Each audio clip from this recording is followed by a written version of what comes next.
Russia అధ్యక్షుడు Putin మరికొన్ని గంటల్లో భారత్లో అడుగు పెట్టబోతున్నారు. ఇవాల్టి నుంచి 2 రోజుల పాటు రష్యా ప్రెసిడెంట్ పుతిన్ భారత్లో పర్యటించనున్నారు. ఈ టూర్లో ఆయన మన దేశంతో ఎలాంటి డీల్స్ సెట్ చేయబోతున్నాడు అనేది ఉత్కంఠగా మారింది. ట్రంప్ టారిఫ్ యుద్ధం ఓవైపు, మోదీ సర్కార్ తీసుకుంటున్న నిర్ణయాలు మరోవైపు. ఇలాంటి పరిణామాల మధ్య భారత్లో పుతిన్ పర్యటన ప్రపంచ దేశాల్లో ఆసక్తి రేపుతోంది. అమెరికాతో పాటు పాశ్చాత్య దేశాలు ఈ పర్యటనను ఆసక్తిగా గమనిస్తూ ఉన్నాయి. సాయంత్రం పుతిన్ భారత్కు రానున్నారు. పుతిన్ పర్యటన నేపథ్యంలో ఢిల్లీలో భద్రతా వలయంలోకి వెళ్లిపోయింది. సాయంత్రం పుతిన్ ఢిల్లీకి చేరుకుంటారు. ఆయనకు భారత ప్రధాని మోదీ ఆతిథ్యమివ్వనున్నారు. ప్రధానమంత్రి నరేంద్ర మోదీతో ప్రైవేటు విందు, ఇతర ప్రైవేటు కార్యక్రమాలతో సహా కొన్ని ముఖ్యమైన సమావేశాలను నిర్వహిస్తారు. ఇక రేపు ఉదయం 9:30 రాష్ట్రపతి భవన్ ప్రాంగణంలో అధికారిక స్వాగత కార్యక్రమం జరుగుతుంది. దీని తర్వాత రాజ్ఘాట్లో మహాత్మా గాంధీకి పుతిన్, మోదీలతో పాటు పలువురు నేతలు నివాళులర్పిస్తారు. ఆ తర్వాత పరిమిత స్థాయి చర్చలు, తర్వాత హైదరాబాద్ హౌస్లో ద్వైపాక్షిక ప్రతినిధి బృంద స్థాయి చర్చలు జరగనున్నాయి. లంచ్ తర్వాత ప్రధాని మోదీ, పుతిన్లు హైదరాబాద్ హౌస్లో ఒప్పందాలు చేసుకోవడమే కాక వాటిపై ప్రకటనలు కూడా చేయనున్నారు. ఇక్కడే మీడియా మీటింగ్ కూడా నిర్వహించనున్నారు. ఇందులో ఇండియా రష్యా బిజినెస్ ఫోరంతో మోదీ, పుతిన్ కూడా పాల్గొనవచ్చు.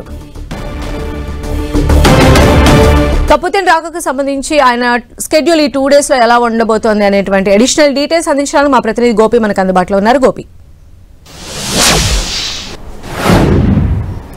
సంధ్య, ఈరోజు భారత్ పర్యటనకు రష్యా అధ్యక్షుడు పుతిన్ రానున్నారు. మధ్యాహ్నం ఆయన భారత్కు చేరుకోబోతున్నారు. ఈరోజు అన్అఫీషియల్గా ప్రధాని మోదీ ఆయనను ఇటు హైదరాబాద్ హౌస్లో ఆయనతో భేటీ అవుతారు. రేపు అఫీషియల్ ప్రోగ్రామ్స్ ఉన్నాయి.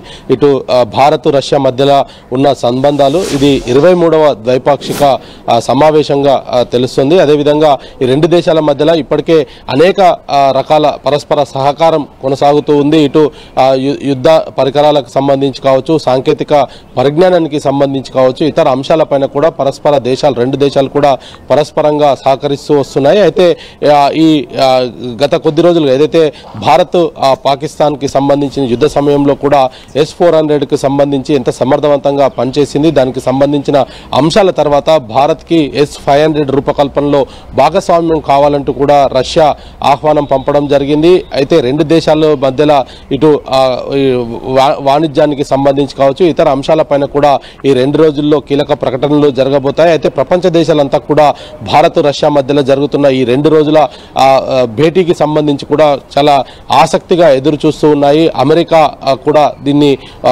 ఇటు క్రూడ్ ఆయిల్కి సంబంధించి కావచ్చు, చమురుకు సంబంధించిన బిజినెస్కి సంబంధించి కావచ్చు, ఇతర అంశాలన్నింటిపైన కూడా భారత్ రష్యా మధ్యలో కొంత సంబంధాన్ని తెగ్గొట్టాలన్న ప్రయత్నం చేసినప్పటికీ భారత్ రష్యా ఇటు గత ఏళ్ల తరబడి అంటే దాదాపు 25 సంవత్సరాలుగా కూడా ఇటు ఆ స్నేహ బంధంతో రష్యా భారత్ కలిసి పనిచేస్తున్న నేపథ్యంలో ఈరోజు జరగబోయే భేటీలో చాలా కీలక అంశాలు చర్చకు వచ్చే అవకాశాలు కనపడుతున్నాయి. ముఖ్యంగా దీంట్లో ఈ యొక్క ఇటు పుతిన్ అదేవిధంగా మోదీ ఇద్దరు కూడా ఈరోజు అనధికారికంగా భేటీలోనే అనేక వ్యూహాత్మకమైన భాగస్వామ్యానికి సంబంధించి కూడా వీళ్ళిద్దరి మధ్యలో చర్చ జరిగే అవకాశాలు కనపడుతున్నాయి. అయితే రక్షణకు సంబంధించి ఆయుధాలు, టెక్నాలజీకి సంబంధించి అదేవిధంగా ఇంధనం, వాణిజ్యం, ఆధునిక సాంకేతిక వాణిజ్య రంగాలపైన కూడా ఈ చర్చ జరగబోతుంది. రేపు ఒప్పందాలకు సంబంధించి ఇరు దేశాల మధ్యలో ఒప్పందం జరుగుతుంది. పరస్పర సంతకాలు చేసుకుంటారు.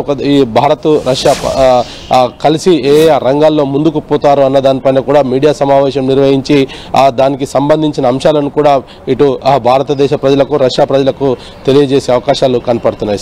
రైట్ గోపి.